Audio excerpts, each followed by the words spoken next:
ओंकारेश्वर भगवान की जय। कुबेरेश्वर महादेव की जय। हर हर महादेव, हर हर महादेव, हर हर महादेव। हर काशी विश्वनाथ, ओगड़दानी, त्रिकालदर्शी, कैलाशी, अविनाशी भगवान शिव, जिनकी पुनीत पावन शिव महापुराण की कथा संपूर्ण विश्व के कल्याण हेतु बाबा देवादिदेव महादेव की कृपा से आप और हमको संपूर्ण विश्व के कल्याण हेतु श्रवण करने का सौभाग्य प्राप्त हुआ है। बड़े भाग्यशाली हैं सभी श्रोता भाई बहन, जो इस पवित्र पावन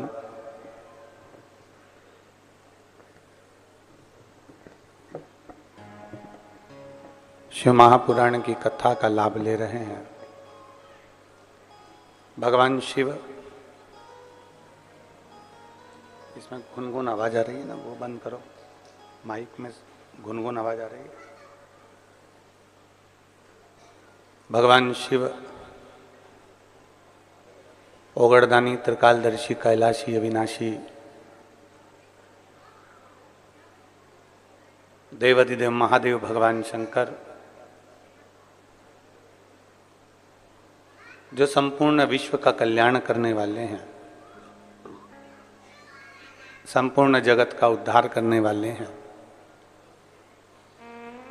ऐसे भगवान शिव की पवित्र पावन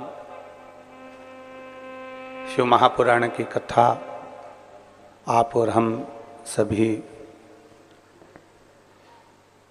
छत्तीसगढ़ की इस पवित्र धरा से श्रवण करने के लिए विराजित है।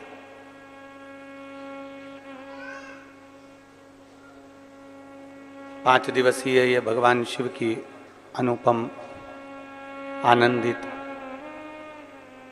भगवान शंकर की अविरल कथा, जो एक संपूर्ण जीवन का एक आनंद करने वाली है। कथा के मुख्य यजमान श्री सीताराम गौरी शंकर जी खंडेलवाल परिवार, राजनंदगांव, श्री चंद्रशेखर पिल्ले, श्रीमती पूर्णिमा जी पिल्ले, श्री अनिल शुक्ला जी, श्रीमती शकुंतला शुक्ला जी, श्री परमेश्वर सिन्हा जी, श्रीमती आशा सिन्हा जी। एक बार सभी यजमान परिवार के लिए जोरदार ताली बजाकर स्वागत, वंदन, अभिनंदन। जिन्होंने इस 72 वर्ष के बाद जो ऐसा सावन पड़ा है, उस श्रावण पवित्र अवसर पर यजमान पद ग्रहण किया है। कहीं ना कहीं भगवान देवादिदेव महादेव की कृपा, करुणा, उनकी उदारता, जो कहीं पूर्वजों का आशीर्वाद रहा है और पुण्य देवादिदेव महादेव की कृपा से एकाग्रित हुआ है, तो ये सभी परिवार यजमान पद ग्रहण करे हैं। छत्तीसगढ़ की इस पवित्र धरा पर ऑनलाइन शिव महापुराण की कथा संपूर्ण छत्तीसगढ़वासी ही नहीं, संपूर्ण विश्व इस कथा का लाभ ले रहा है। कौटि कौटि पुण्य हमारे और आपके प्रबल हुए हैं, जिससे आप और हम सभी मिलकर भगवान शिव की अविरल कथा का लाभ ले रहे हैं। कल 2 अगस्त को पवित्र श्रावण महीने की शिवरात्रि का उत्सव मनाया। करोड़ों भक्तों ने अपने अपने घरों में रहकर भगवान शंकर की पार्थिव लिंग का पूजन किया और पार्थिव लिंग का पूजन कर कर आप और हम सब कृतार्थ हुए। एक छोटा सा पुण्य, एक छोटा सा सत्कर्म यदि हमारे जीवन में हो जाए तो ये मानकर चलें कि कहीं ना कहीं प्रभु कृपा से हम केवल एक कुल को या एक पीढ़ी को नहीं, हमारी 71 पीढ़ियों को पार उतार देते हैं। ऐसा पुण्य हमारे खाते में आ ही जाता है।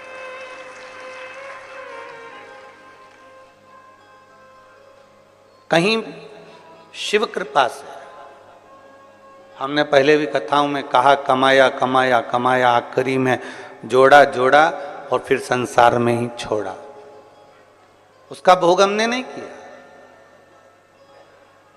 उस भोग से हम वंचित रहे। पर कमाने के बाद यदि कहीं आप और हम कहीं अच्छी जगह पर पहुंच जाएं, अच्छी जगह बैठ जाएं, तो ये समझिए कि ये कहीं हमारे पूर्वजों का, हमारे माता पिता की पुण्याई है। एक आप लोगों ने देखा होगा, जितने भी श्रोता भाई बहन आस्था चैनल पर कथा सुन रहे हैं, फेसबुक यूट्यूब पर कथा श्रवण कर रहे हैं, आप लोगों के स्मरण में होगा कि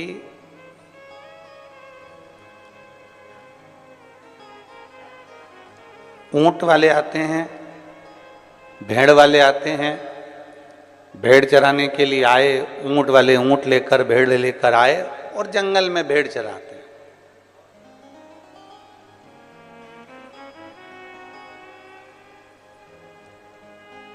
ऊंट वाले ऊंट लेकर आए हैं, भेड़ वाले भेड़ लेकर आए हैं और वो जंगल में चला रहे हैं।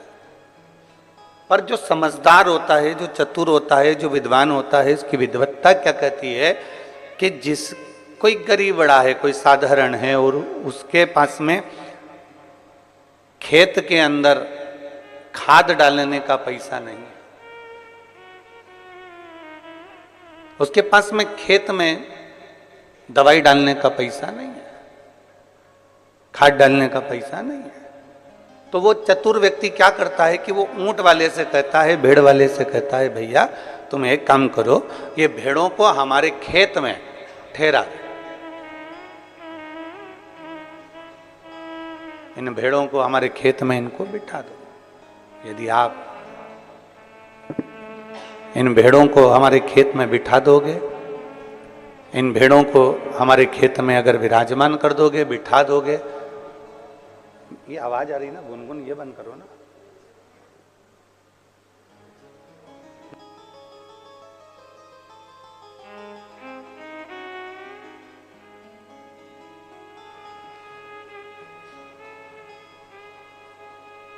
इन भेड़ों को आप हमारे खेत में बिठा दीजिए,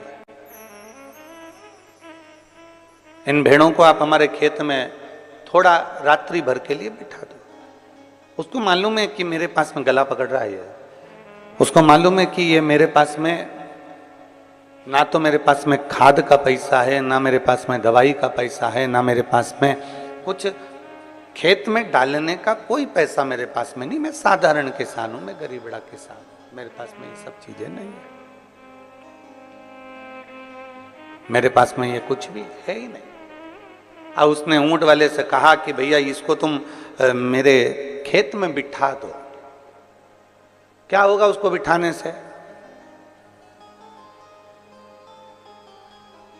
अगर भेड़ खेत में बैठ जाएगी तो उसके होगा क्या? किसान को मालूम है कि एक बार भेड़ अगर इतनी सारी संख्या में खेत के अंदर घूम लेती है, बैठ जाती है, और जब वो कहीं ना कहीं किसी ना किसी रूप में अपने मल का त्याग करती है, तो उसकी जो खाद होती है वो 1 वर्ष के लिए नहीं, कम से कम 5 वर्ष के लिए खेत में एक अच्छी फसल का कार्य कर देती है, एक अच्छी खाद का कार्य कर देती है और अच्छी एक दवाई का कार्य कर देती है।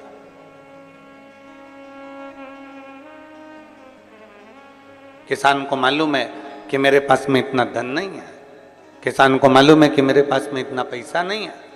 उसने एक ही काम करा कि इन भेड़ों को मेरे खेत में बिठा दो। वो बैठ जाएगी ना तो बस उतने में मेरा काम हो जाएगा और मेरा 5 साल तक अच्छा चल जाएगा, केवल बैठने से। और यही शिव महापुराण की कथा कह रही है कि आपको मालूम है कि हमारे पास में धन नहीं, दौलत नहीं, संपदा नहीं, वैभव नहीं, सत्ता नहीं, हमारे पास में कुछ भी नहीं है। मान लो हमारे पास कुछ है ही नहीं। शिव महापुराण की कथा में वेद व्यास जी कहते हैं तो एक काम करो, जैसे किसान भेड़ को अपने खेत में बिठा लेता है तो 5 साल तक उसे खाद डालने की जरूरत नहीं पड़ती, 5 साल तक उसे दवाई देने की जरूरत नहीं पड़ती, खेत में फसल अच्छी होती है। उसी तरह जो एक बार शिव महापुराण की कथा में जाकर बैठ जाता है उसके 5 साल तक उसको सोचना नहीं पड़ता, उसके जीवन का एक आनंद अपने आप उसकी अग्रणता में आता चले जाए।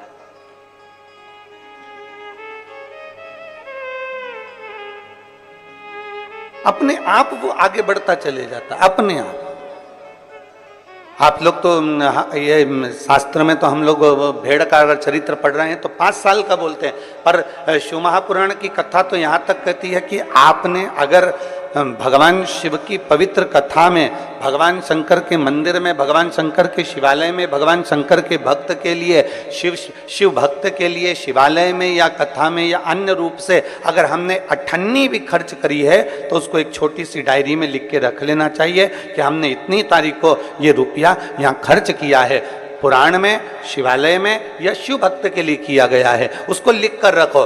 3 महीने बाद जब हमको आपके आसपास में कथा हो तो जरूर बताना कि मैंने इतना दिया था, मेरे बाबा ने उसको बढ़ाकर चौगुना कर कर दिया कि नहीं।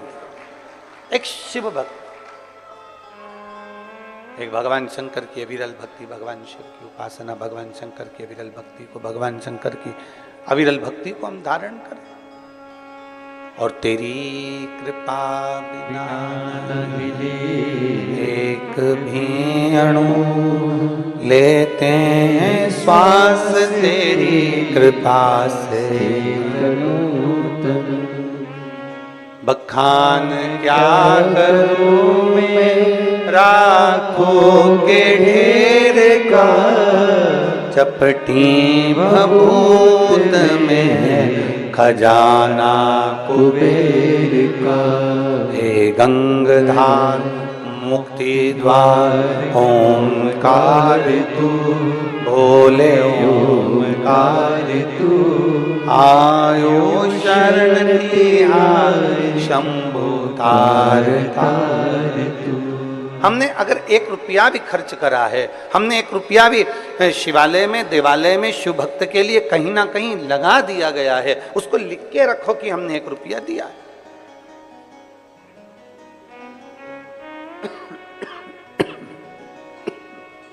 हमने 1 रुपया समर्पित किया। साधारण नहीं है शिव पुराण और साधारण नहीं है शिव भक्ति।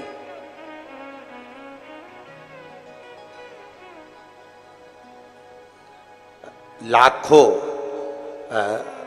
हम लाखों कह रहे हैं, जितने आस्था चैनल पर कथा सुन रहे होंगे, जितने फेसबुक यूट्यूब पर कथा सुन रहे होंगे, जितने ऑनलाइन कथा सुन रहे होंगे और जितने इस पवित्र छत्तीसगढ़ की धरा में इस हॉल में बैठकर भगवान शिव की पवित्र कथा का रसपान ग्रहण कर रहे हैं, उनकी चित्तवृत्ति में ये बात होगी।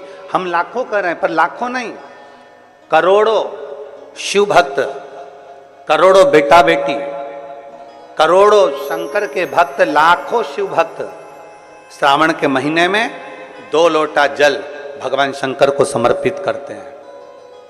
लाखों भक्त, करोड़ों भक्त 2 लोटा जल भगवान शिव को समर्पित करते हैं। अब उन शिव भक्तों से पूछा जाए कि तुमने पिछले वर्ष भी कावड़ भरी थी, तुमने पिछले वर्ष कावड़ भरी थी, उस कावड़ का फल क्या मिला? तुमने पिछले वर्ष 2 लोटा जल चढ़ाया, उस 2 लोटे जल का फल क्या मिला? कोई उनसे पूछे कि शिव पुराण का, शंकर की अविरल भक्ति का फल क्या है?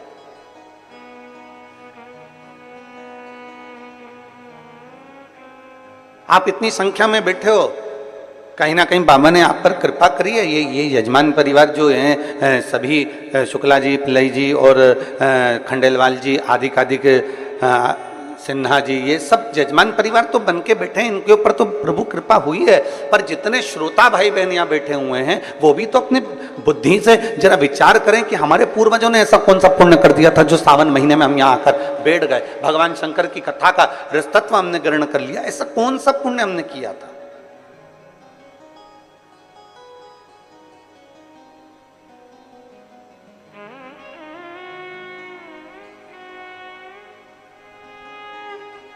ऐसा पुण्य हमने कौन सा किया है? ऐसा सत्कर्म हमने कौन सा किया है?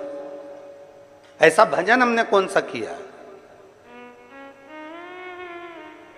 हमने कल कथा में कहा था कि जितने बैठे हो ना अपने अपने घर जाके नजर उतरवा लेना कि कहीं ना कहीं हमारे पुण्यता है, हमारे कहीं ना कहीं हमारी प्रबलता है।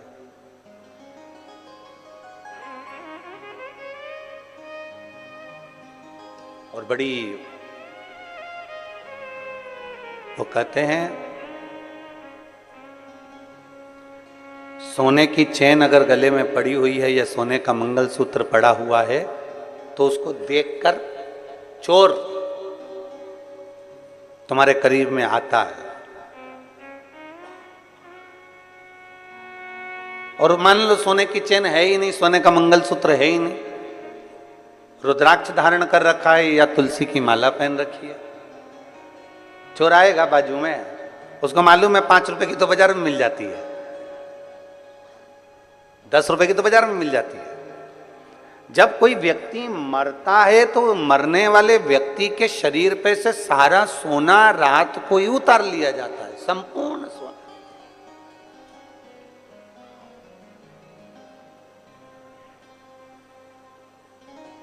पर उसके गले में अगर रुद्राक्ष पड़ा हो तो, उसके गले में रुद्राक्ष की माला पड़ी हो तो निकालेंगे?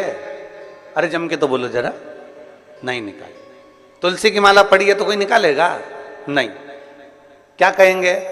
बहू से भी माँ रोते रोते रहने दे, वो माला उनके गले में रहने दे, वो तुलसी की है, वो रुद्राक्ष की है, पड़े रहने दे, वो तुलसी की माला है, वो रुद्राक्ष की माला, पड़े रहने। क्यों? क्योंकि उसको मालूम है कि ये तुलसी की माला, ये रुद्राक्ष की माला, ये पड़े रहने दे, ये किसी इसके भले कीमत नहीं है। सोना निकाल लो, अंगूठी निकाल लो, चेन निकाल लो, दादी के कानों में अगर बुंदा लगा है तो बुंदा निकाल लो, मुर्की लगी है तो मुर्की निकाल लो, लौंग नथ पहनी है अच्छी बड़ी सारी तो नथ निकाल लो, ये सब कुछ निकाल लिया जाएगा। हाथ की अंगूठी हो, पाँव का हो, हाथ का तगड़ी हो, कमर कस हो, जो कुछ होगा सारा निकाल लिया जाएगा। और वहीं अगर तुलसी की माला है, वहीं अगर रुद्राक्ष की माला है और वो पड़ी हुई है तो कोई नहीं निकालेगा। और ये समझने वाला विषय है कि भले वो ना निकाली जाए, सब कुछ निकाल लिया जाए, और वो अगर तुलसी और रुद्राक्ष की माला हमारे गले में पड़ी हुई है तो ये तुलसी और रुद्राक्ष का मन का हमें ना जाने कितने कितने नरकों से बाहर निकालते हुए परमात्मा की शरणागति प्रदान करा दे। कितने नरकों से निकालता हूं। और मैंने तेरे ही भरोसे बाबा, तेरे ही भरोसे हवा बिच उड़ती जावांगी बाबा, डोर हथो छड़ी ना मैं कट्टी जावांगी।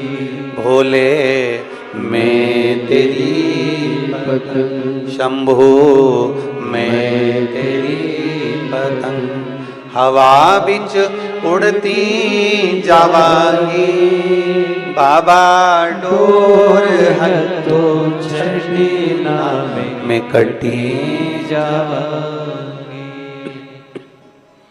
एक तुलसी की माला, एक रुद्राक्ष हमारे जीवन को सुख प्रदान कर देता, हमारे जीवन को आनंदता प्रदान कर देता।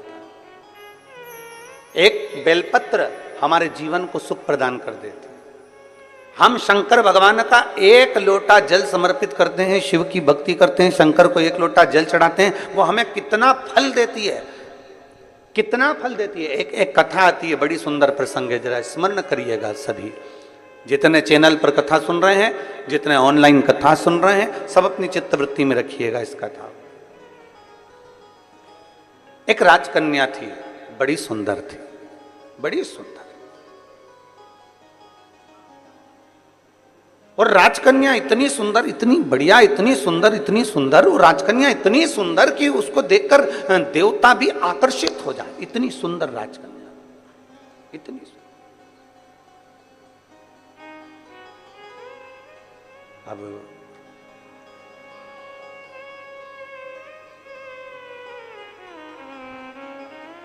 कन्या सुंदर थी, राजा को चिंता लग गई जब कन्या बड़ी हो गई। कन्या बड़ी हुई और चिंता लगी। किसको चिंता नहीं होती? और आज के जमाने में हम तो निवेदन करना चाहेंगे, बेटों की शादी की चिंता करो, बेटियों की शादी की मत करो। क्यों? क्योंकि बेटी इतनी मेहनत कर लेती है, इतनी लगनता से काम कर लेती है कि बेटी के लिए तो ढेरों संबंध आना चालू हो जाते हैं। उसकी लगनता, उसकी मेहनत उसको आगे बढ़ा देती है। और बेटों की चिंता इसलिए करना जरूरी होती है कि पिता अपने बेटे को काम पर लगा देता है, जा दुकान देख ले, जा व्यापार देख ले, जा ये कर ले, जा वो कर ले। करता वो भी है मेहनत, ऐसा नहीं कि मेहनत नहीं करता।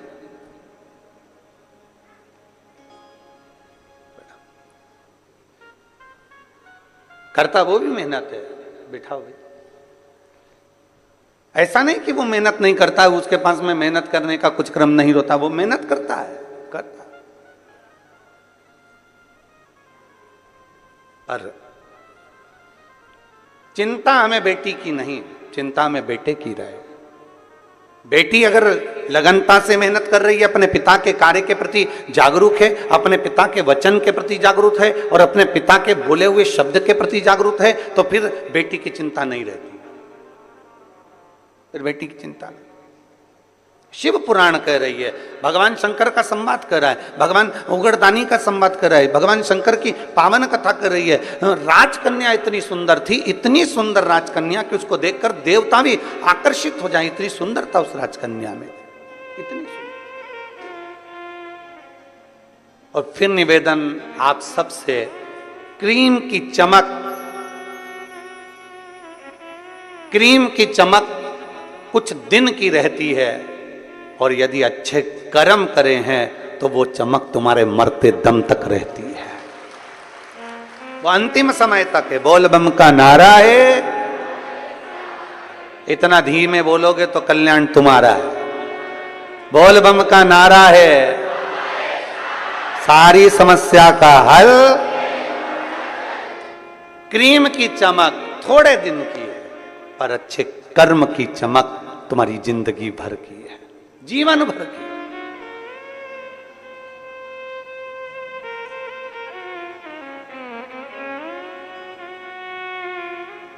अभी हम कल देख रहे थे कि वो शुक्ला जी हैं आप, है आप, कल हम देख रहे थे भजन में आपको, धर्मपत्नी का तो नहीं कह रहे, पर आपको हम कह रहे हैं।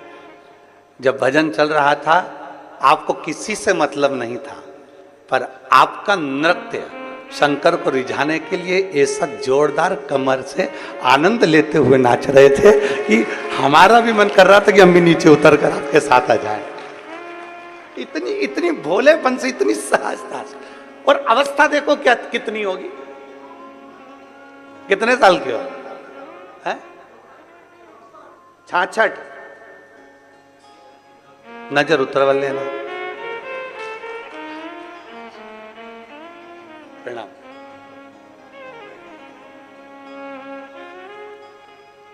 आ जाइए, महाराज जी को लिया 2 मिनट, माला पहना दो। एक सहजता का भाव, एक सरलता का भाव, एक नम्रता का भाव, एक विनम्रता का भाव।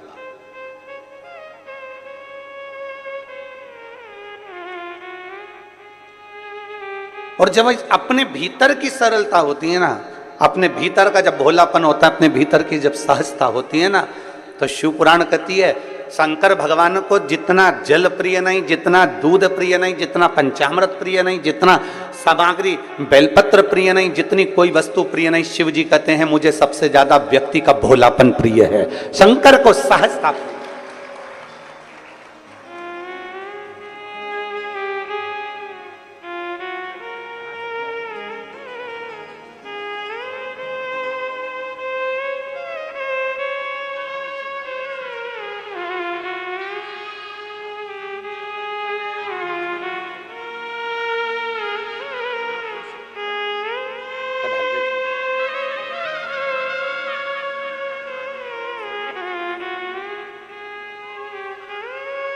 शिव तत्व की प्राप्ति, भोलापन जितना होगा आपके भीतर, वो सहजता का भाव शिव के करीब लेकर जाए।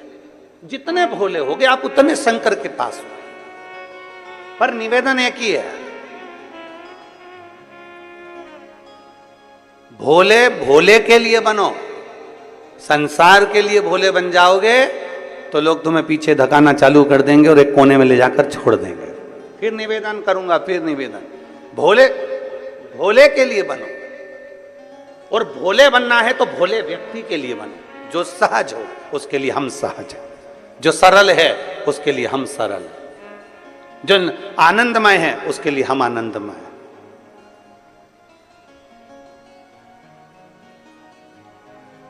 राजकन्या बड़ी सुंदर थी, देवता भी उसको देखकर आकर्षित हो जाए, इतनी सुंदर थी। पिता के मन में थोड़ा सा भाव जागृत हो गया। पिता के मन में लगा कि मेरी बेटी, इसका विवाह करना है मुझे, और मैं विवाह करना, इतनी सुंदर है, इतनी सुंदर है। अब मैं किसी ज्योतिषी को बुलाऊं और ज्योतिषी को बुलाकर इसको जरा दिखाऊं कि मेरी बेटी का भाग्य क्या कहता है। और अगर मैं हर कोई ज्योतिषी को बुलाऊं तो वो श्रेष्ठता नहीं है। इसलिए उस पिता ने अपने राज पुरोहित को बुलाया, अपने राज्य के पुरोहित को बुलाया, अपने कुल गुरु को बुलवाया और राज पुरोहित को बुलाकर कहा कि राज पुरोहित जी, मेरी बेटी का मुझे विवाह करना है, आकर उसका भाग्य देख लीजिए और उसका भाग्य बता दीजिए। और बेटी, राजकन्या का एक नियम सबसे प्रबल था, सबसे प्रबल नियम था राजकन्या का, कि वो शंकर के मंदिर के पुष्प को उठाकर उन्हीं पुष्प की माला बनाकर, उन्हीं पुष्प का श्रृंगार बनाकर शंकर को पिना देती थी, शिवलिंग का श्रृंगार कर देती उसी पुष्प से।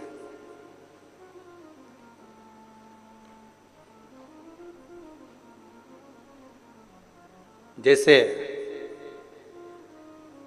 आजकल तो खैर मंदिर में बेलपत्र मिलना बड़ा कठिन हो गया। आपके राजनांदगांव के मंदिर में मिलता है क्या बेलपत्र? मंदिर में चढ़ा हुआ मिल जाता है क्या? आजकल तो बहुत कठिन हो गया, लोग चढ़ाते हैं और उठा के ले जाते हैं, बहुत मुश्किल हो गया।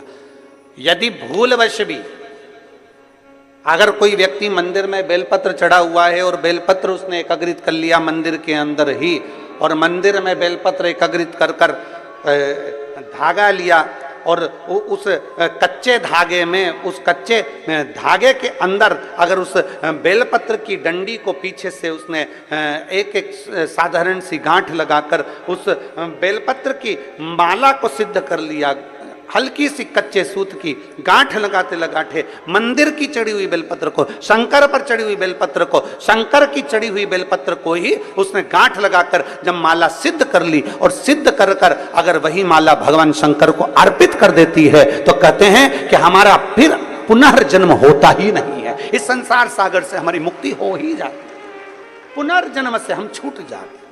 जैसे जगत गुरु शंकराचार्य जी कहते हैं पुनरपि जननम पुनरपि मरणम, उस प्रपंच से छुटकारा।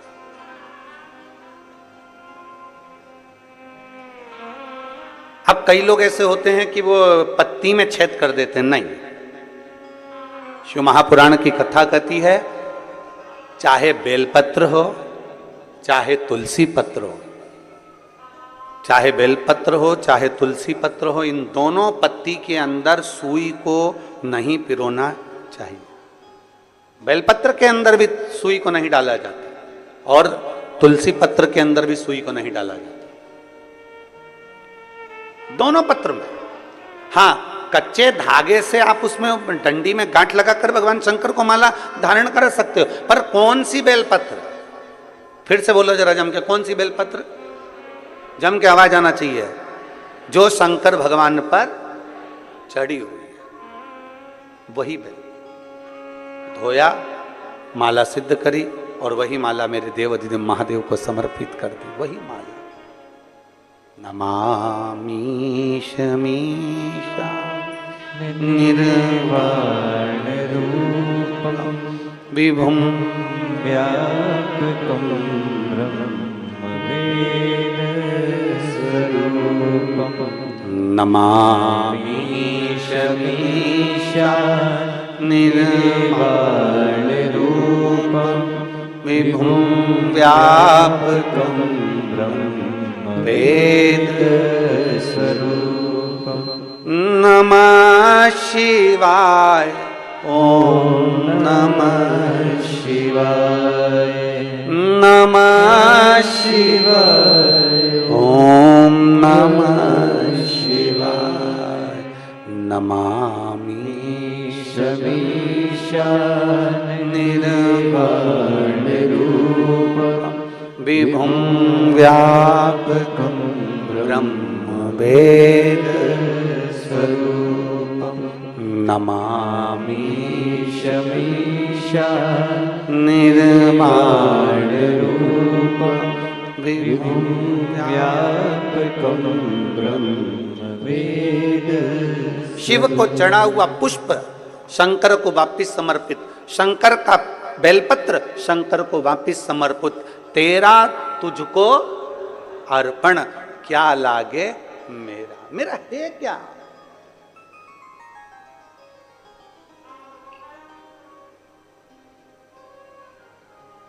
अब एक व्यक्ति पत्र लिखा भिलाई में, उसने एक पत्र में बात लिखी कि गुरुजी आप कहते हो शंकर का चढ़ा फूल चढ़ा दो शंकर जी को, शंकर की चढ़ी बेलपत्र चढ़ा दो शंकर जी को, तो ये तो झूठा हो जाता है, ये तो बेकार हो जाता है। हम उस बच्चे से कहना चाहते हैं, अगर वो कथा सुन रहा होगा ऑनलाइन तो उसके चित्तवृत्ति में यह बात होगी। दुर्ग का वो बेटा है, अगर उसने बात कथा सुन रहा होगा तो उसको स्मरण में होगा कि आप कह रहे हो कि बेलपत्र झूठा हो गया, शंकर भगवान को चढ़ा फूल झूठा हो गया और वापिस शंकर भगवान को दे दिया। तो हम पूछे अच्छा भगवान ने लिया क्या है। दूध वो भी गाय के बछड़े का झूठा है। दूध निकालने वाला एक एक ग्वाला एक एक किसान जानता है। पहले बछड़े को छोड़ा जाता है, दूध जब नीचे आता है तब वो निकालता है। बछड़ा अपना मुंह लगा देता है, झूठा दूध निकाला गया है। जल मछली ने झूठा करा है, फूल भौरे ने झूठा करा है।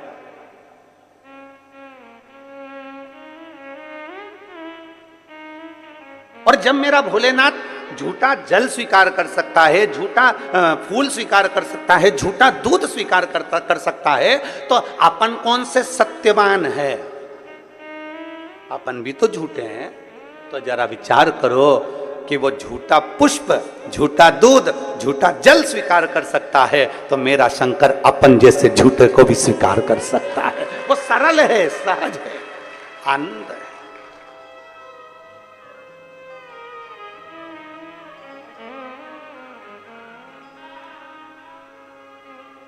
जो बहुत भगवान के सामने जब भी जाओ ना, पूरा पूरा अपना अभिमान, पूरा अहंकार, पूरी अभिमत्ता सब बाहर छोड़ दो, सब कुछ बाहर। अपनी अभिमत्ता अपन को लेके परमात्मा के पास जाना ही नहीं है। निर्मल होकर जाइए, एकदम सहज होकर जाइए। आप ऑफिसर अपनी जगह पर, आप मिनिस्टर अपनी जगह पर, आप आपका पद, आपका धन, आपकी दौलत अपनी जगह पर शिव के सामने सब शून्य है, शंकर के सामने सब शून्य।